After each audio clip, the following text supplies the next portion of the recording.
Across the known galaxy, few civilizations rivaled the Solari Empire in splendor or arrogance. Their worlds glittered with impossible cities sculpted from living crystal. Their palaces shone with the light of captive stars, and their nobility carried themselves as though the universe itself existed for their admiration. At the heart of that magnificent empire stood the royal audience hall of Princess Elira. Bathed in soft violet light, the immense chamber gleamed like the interior of a precious gemstone.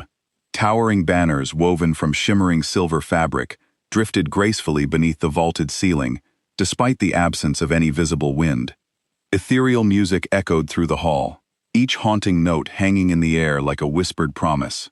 Along both sides of the chamber, rows of nobles stood in silent anticipation, their ceremonial robes threaded with strands of living light that pulsed gently with every heartbeat.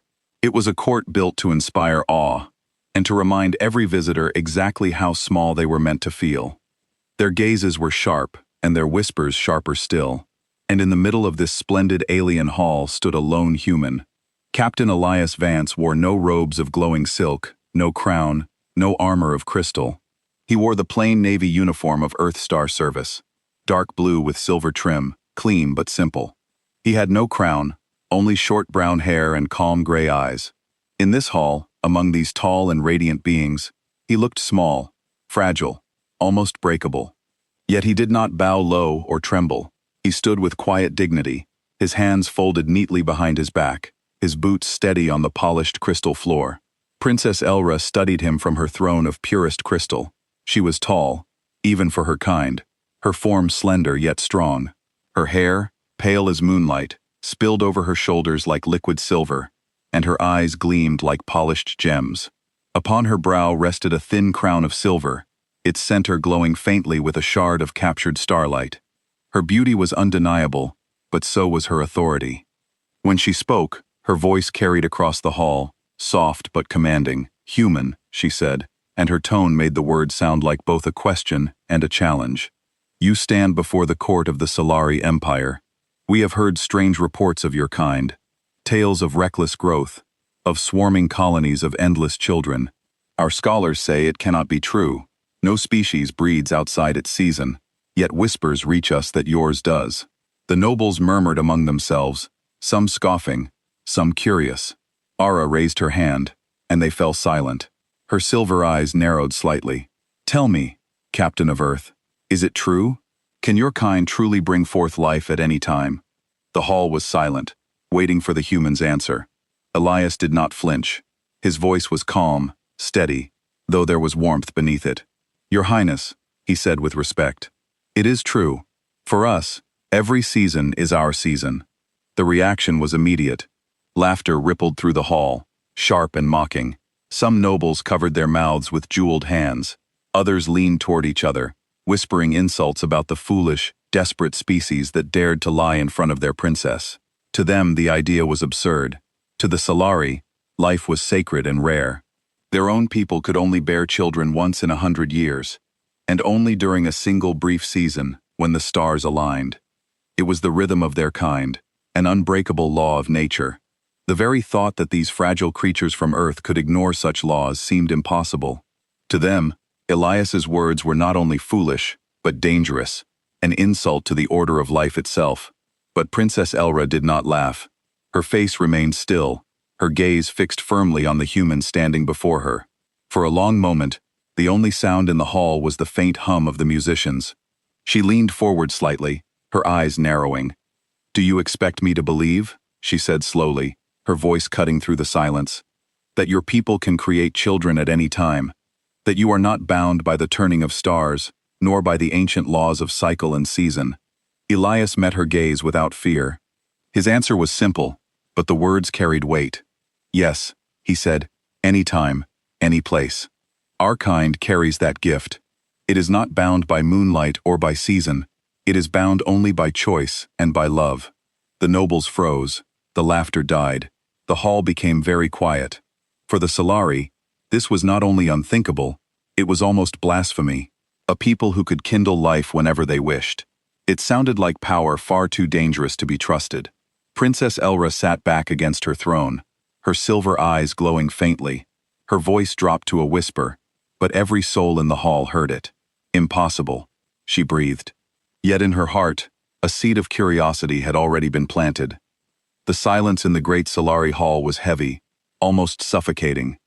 No one dared breathe too loudly. Princess Ella's soft whisper, "Impossible," still hung in the air like a challenge that could not be taken back. Dozens of noble eyes burned with suspicion, and yet not one could look away from the lone human standing calmly at the center. Elias Vance did not move. He stood steady, his hands still folded behind his back, his shoulders squared. His calmness only made the salary more unsettled. To them, lies were told with nervous voices, with eyes that darted and hands that shook. But this human did none of that. He spoke his shocking truth as if it were nothing more than a simple fact, as if the sky was blue or the stars were bright. "Princess." Elra tilted her head slightly, her silver hair shimmering under the violet light of the hall. Her eyes narrowed in suspicion, but beneath it lay something else. Curiosity, faint and dangerous. "You stand in my hall before my court," she said, her voice now firmer, steadier. "And you claim your people can bring forth children without the blessing of season. You claim your kind multiplies as freely as you breathe." She paused, her words sharp as a blade. "Do you understand what you are saying?" Elias inclined his head respectfully. "I do, Your Highness." Her eyes hardened. "Then explain it. Explain what you mean. If your kind truly bears life without the order of nature, what stops you from drowning in your own numbers? What prevents your world from collapsing under endless mouths to feed?" At this, the court stirred. The nobles nodded, their suspicion finding voice in their princess's words. To them, humanity's claim was not only strange, it was terrifying. A people who could multiply endlessly, could easily overrun other worlds, consume resources without restraint, and spread like fire across the stars. Elias drew a breath. His face was calm, but his eyes, gray, steady, unshaken, held a quiet strength. "It is true that we can bear children in any season," he said, his voice carrying clearly to the edges of the hall. "But it is not without reason. Not every man and woman has children. Some wait until they are ready, some choose never to. And even in our freedom, we suffer hunger, hardship, and loss. We do not escape struggle, we endure it." His words struck the hall differently than before. Some nobles frowned, some whispered, and others looked away as if they were uncomfortable. Elra, however, kept her eyes locked on him. She leaned forward slightly, her crown glinting like a shard of moonlight. "You endure," she repeated softly. "You speak of suffering as if it is a choice." Elias shook his head gently. "Not a choice, Princess, a reality. But it is in our nature to face it. Even when times are darkest, even when there is nothing but hunger and war, still our people bring forth children. Not because it is easy, not because it is safe, but because we believe in tomorrow." The hall was silent again. His words carried weight, but they sounded dangerous to salary ears. For a people who saw birth as a sacred, rare gift given once, in centuries, the idea that humans could bring life into the world, even in times of despair, was nearly unthinkable. It was hope, mixed with madness. One noble finally broke the silence. His voice was sharp, mocking, but his eyes betrayed unease. "And what happens, human, when your hope fails? What happens when tomorrow does not come? Do your children starve while you tell yourselves stories of endurance?" Elias turned his gaze toward the noble. His expression did not harden, nor did his voice rise. Instead, he spoke softly, almost gently. "Sometimes, yes, sometimes we fail, sometimes we lose, more than we can bear. But even then, we try again. Because if we stop, if we choose to wait for permission from the stars, then we will have already surrendered. Life is not only about surviving, it is about continuing, even when the night is long." The noble fell silent, unsettled. The laughter that had filled the hall in the beginning was gone now. No one laughed, no one mocked. They simply listened, their eyes flickering between doubt and something they had never expected to feel: respect. Princess Elira's lips parted, but for a moment no sound came. She had spent her entire life bound to the laws of her people, accepting them as unshakable truths. Children came only once in 100 years, and only during the sacred season. She herself might never see the birth of her own child. It was the way of things. It had always been. And yet here stood a fragile creature of flesh and bone, telling her that life did not have to bow to the stars, that it could rise at any time, even in the harshest winters, even in the darkest nights. Her voice, when it finally came, trembled despite her effort. "Your kind is reckless," she said. "Reckless and dangerous." Elias bowed his head slightly. "Perhaps, Princess, but it is in our recklessness that we endure." Elra sat back slowly upon her crystal throne. She wanted to dismiss him, to call him a liar, to end this strange and unsettling conversation, and yet she could not. For the first time in her long life, she felt something she had never known before. Envy. The Hall of Crystal was no longer filled with laughter. Where once the nobles had mocked, now they only whispered in low voices, their eyes shifting nervously between their princess and the human who stood unshaken.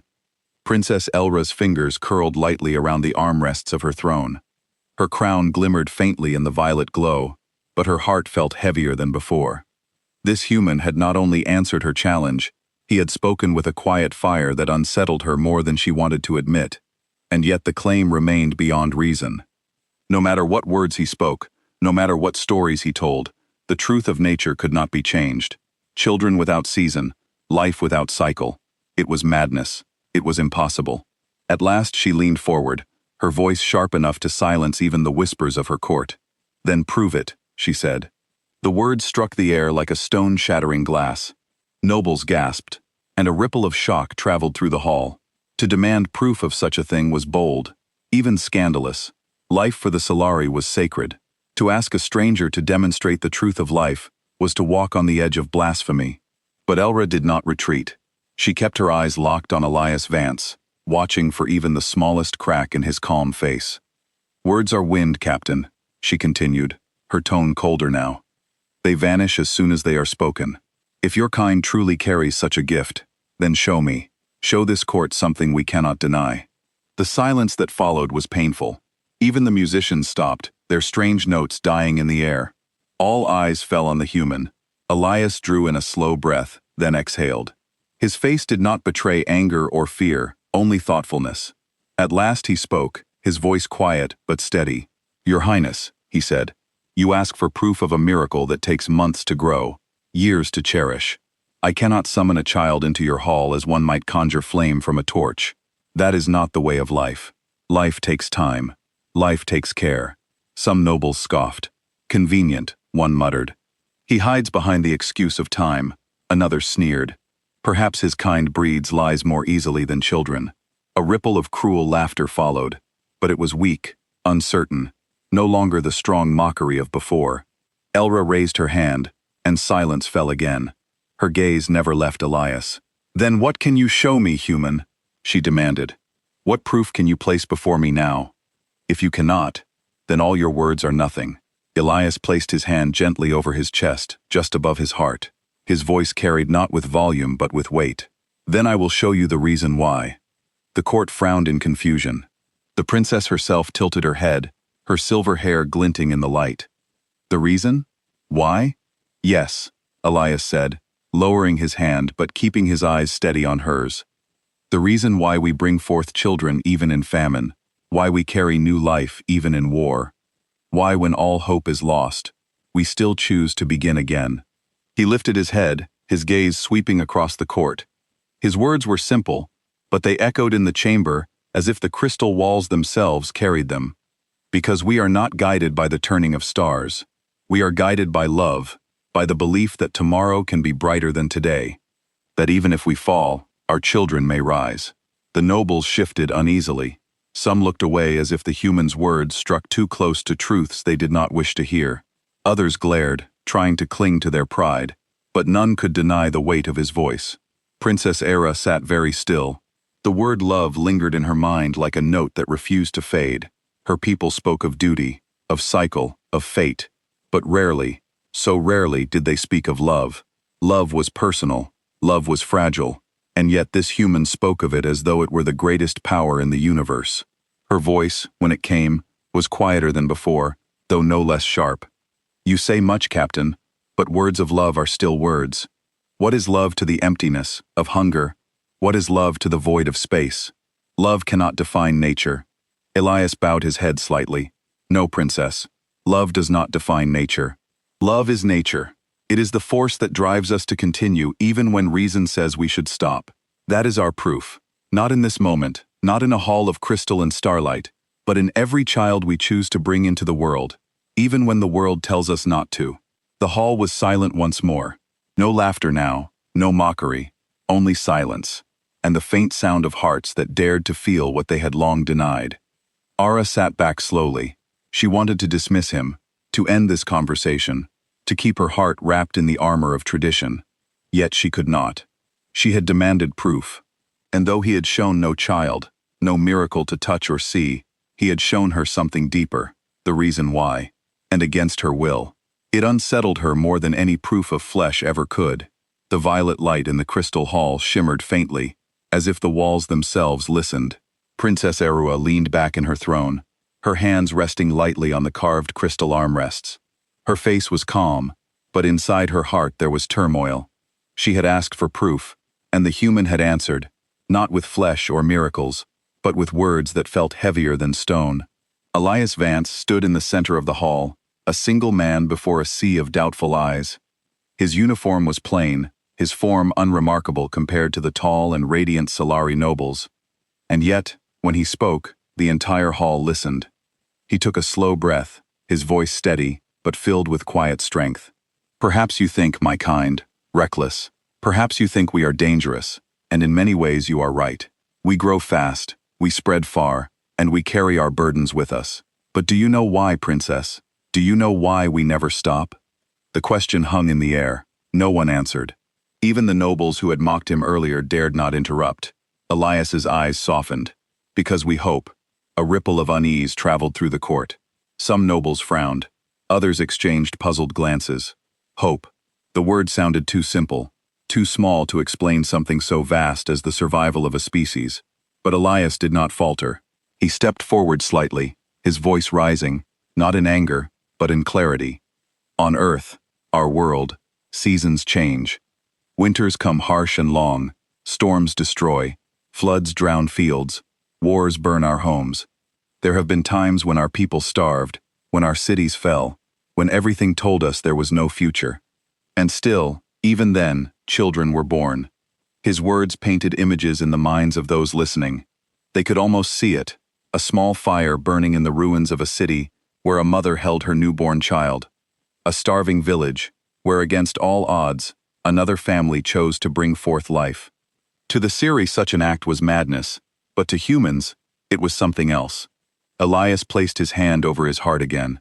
We do not wait for the stars to grant us permission. We do not wait for perfect seasons or perfect times. We make life because we believe tomorrow can be better, even when today is cruel. That is our lesson. That is what it means to be human. The hall was silent. Not even the faint hum of the musicians returned.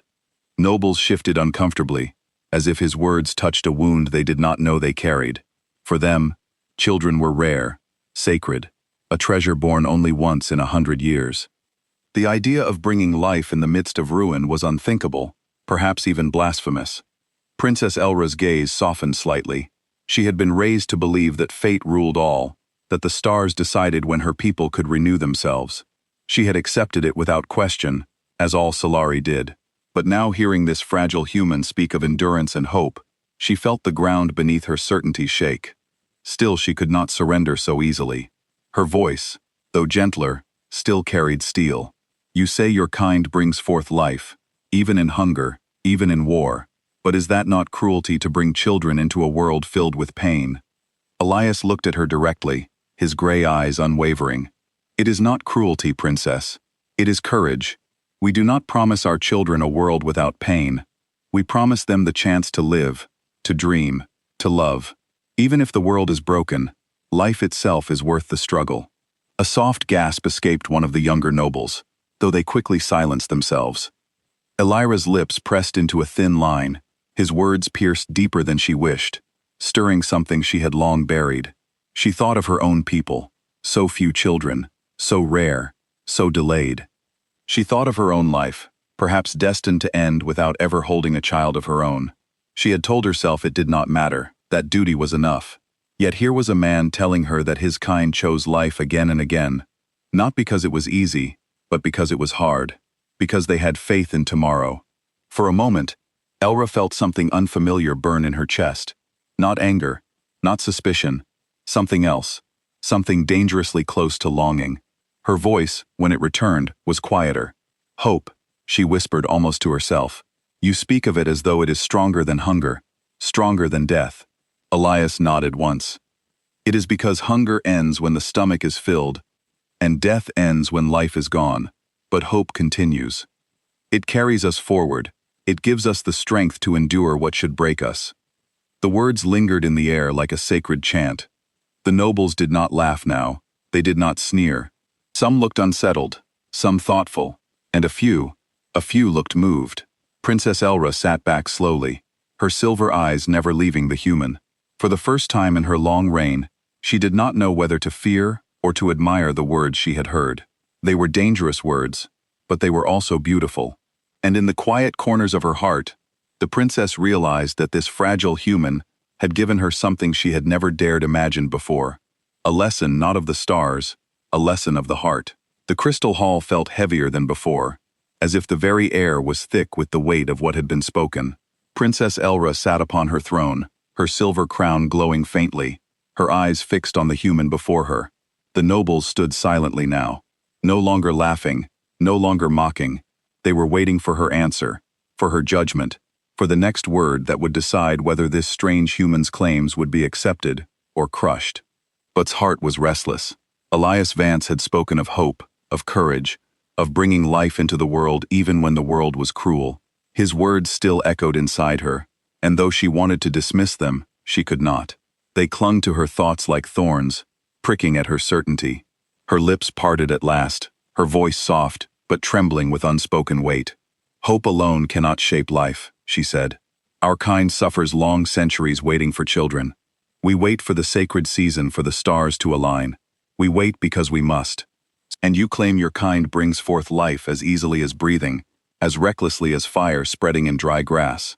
Do you not fear what comes of it? Do you not fear being consumed by your own abundance? Her words struck the nobles like sparks on dry leaves. They straightened, nodding, murmuring in agreement. Yes, this was the truth. The Solari had always believed that strict order was the only way to survive. To abandon it was to invite chaos, to invite destruction. But Elias did not flinch. He lifted his head, his gray eyes meeting silver gaze without fear. We do fear it, he said. We fear hunger. We fear sickness. We fear wars born from too many mouths and too few fields. We fear it all. He paused, his voice lowering, steady and firm. But we do not run from it. We face it.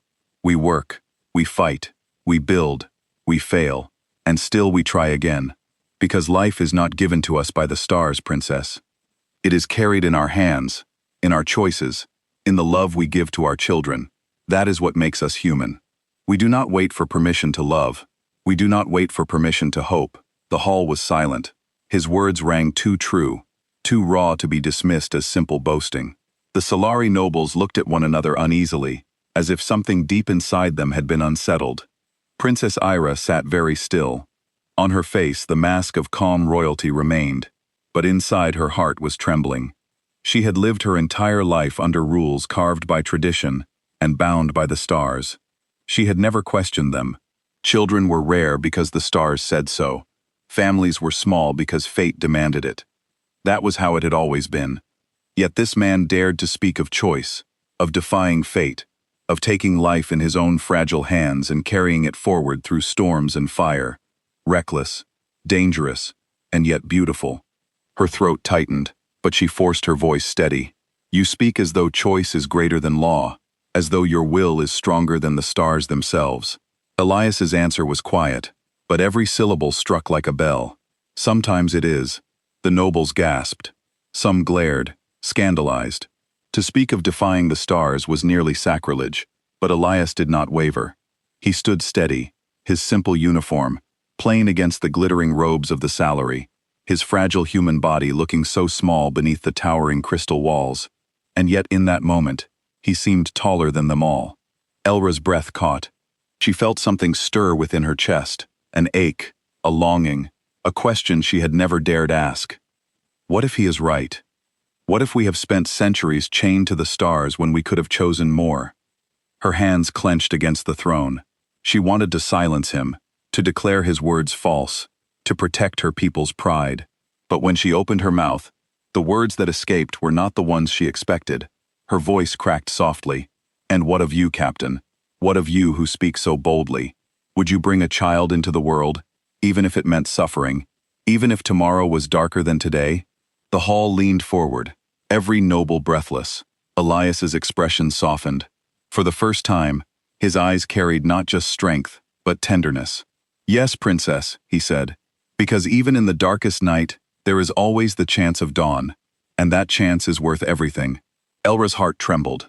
The nobles stared in silence, and in that moment, the Princess of the Solari, so proud, so certain, so bound to the stars, felt a single tear threaten at the corner of her eye. She did not let it fall, not yet, but she could not deny it was there. The human had answered her challenge, and the answer shook her more deeply than she had ever thought possible. The great hall of crystal was silent, so silent that one could hear the faint hum of the glowing walls. The nobles stood frozen, their jeweled robes glittering under the violet light, their expressions torn between disbelief and awe. Princess sat upon her throne, tall and radiant, her crown of silver glowing faintly, but inside her, something had begun to tremble. She had asked the human if he would bring life even into darkness, even into suffering, and he had answered yes, without hesitation, without doubt. His gray eyes had not wavered, his voice had not broken. "Yes," he had said, "because even in the darkest night, there is always the chance of dawn." The words struck her like an arrow through the heart. For as long as she could remember, Elra had lived under the weight of tradition. The Solari bore children only once every 100 years, in the season of starlight when the heavens aligned. Families waited centuries for that brief moment, praying that fate would grant them even a single child. Era had accepted this as truth, as the way of things. She had told herself it was enough to serve her people, enough to lead, enough to wear the crown of crystal. But deep inside, she had always carried a quiet ache, an ache she never dared speak aloud. She had dreamed in rare moments of solitude, of holding a child of her own, her child.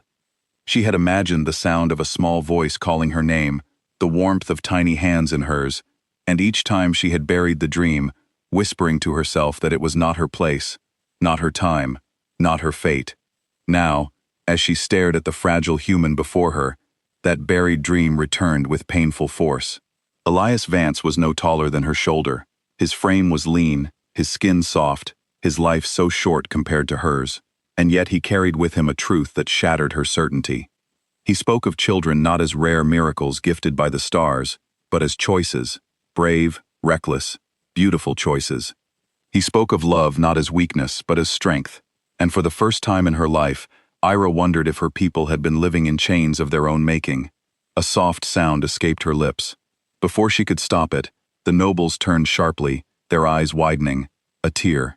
It slid down her pale cheek, glimmering in the violet light like a shard of crystal. The court gasped. Nobles covered their mouths, their jeweled hands trembling. A Solari princess was not supposed to weep. Not before her people, not before an outsider. And yet there it was. A single tear. Fragile and undeniable. Elias did not mock her, did not gloat. He bowed his head slightly, his voice gentle, steady as ever. "To create life because you wish for tomorrow," he said softly. What a terrifying, beautiful power. Her silver eyes met his gray ones, and for the first time, she did not see fragility in him. She saw strength different from the strength of armies or the weight of crowns, a strength born from the simple, stubborn refusal to give up. Her voice broke as she whispered, "You carry a burden my people have never known, to shape life without the stars, to protect it, to guide it, even in hunger and war. It is more frightening than any weapon." And yet, her hand rose slowly, touching the tear on her cheek. And yet, it is beautiful. The hall remained hushed, but the silence had changed. It was no longer filled with scorn or disbelief. It was filled with something else, something softer. Wonder Elias bowed deeply, his hand once more over his heart. "It is not power, Princess. It is responsibility. One that we do not always bear well, but one we never abandon." For a long moment, Elra simply looked at him. She thought of her people, bound by centuries of tradition. She thought of herself, bound by duty and fate. And she thought of him standing so small and fragile in her hall, yet carrying a truth vast enough to shake empires. Another tear slipped free, and she did not hide it. She let it fall, shimmering like liquid silver against her pale skin. The nobles did not laugh. They did not whisper. For the first time, they too felt the weight of the human's words. And in that moment, Princess Era, proud daughter of the Solari, heir to the empire of crystal and starlight, learned what it meant to envy a species she had once thought fragile. Not because of their numbers, not because of their speed, but because of their hearts. The violet light of the crystal hall had dimmed, as if the very walls were listening to the silence that followed. Princess Ella stood slowly from her throne, her tall figure glowing faintly beneath her crown of silver. Her tear had already fallen, but its mark remained. Never before had the court seen her weep. Never before had the nobles witnessed their princess's heart so openly shaken. Elias Vance, the lone human, remained at the center of the hall. His plain uniform looked almost dull against the radiant robes of the Solari nobles, but no one thought him small anymore.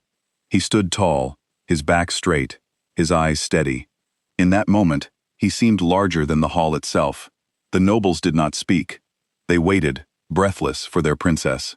They knew what her next words would mean.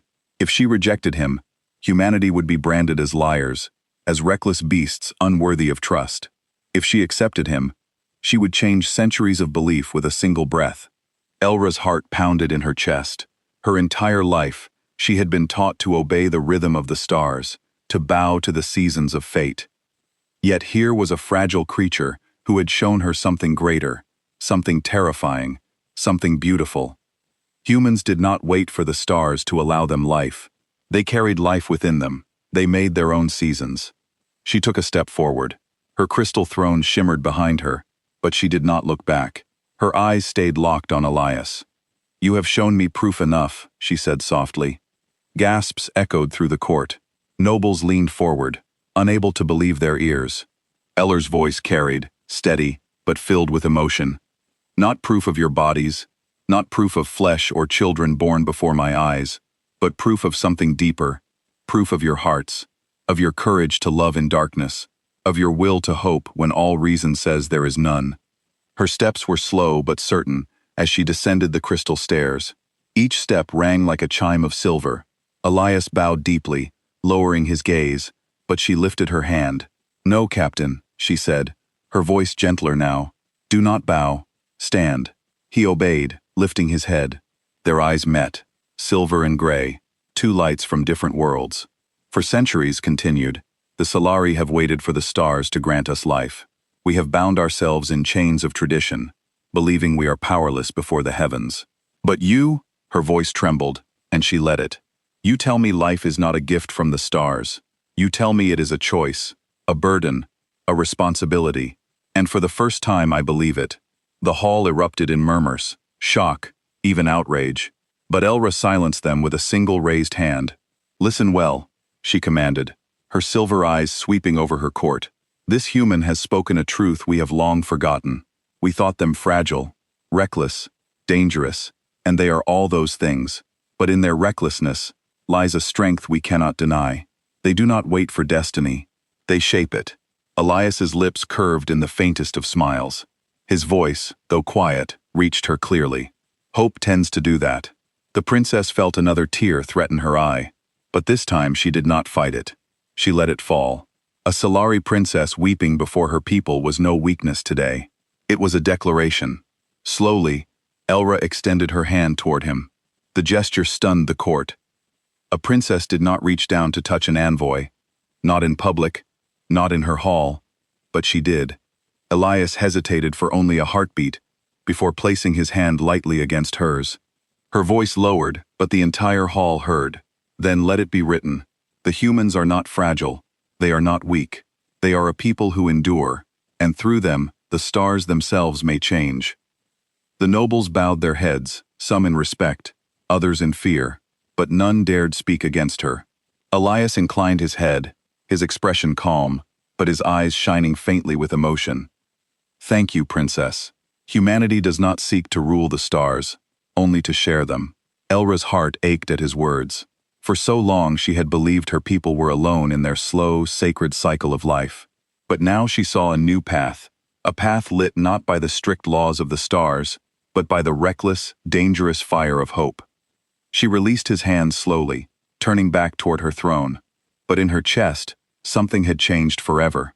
The Solari Empire would not forget this day. Neither would she. And as the human envoy departed the hall, leaving behind only silence and the memory of his words, Princess Elra knew the truth with a certainty that frightened and comforted her all at once. Humans did not wait for permission to live.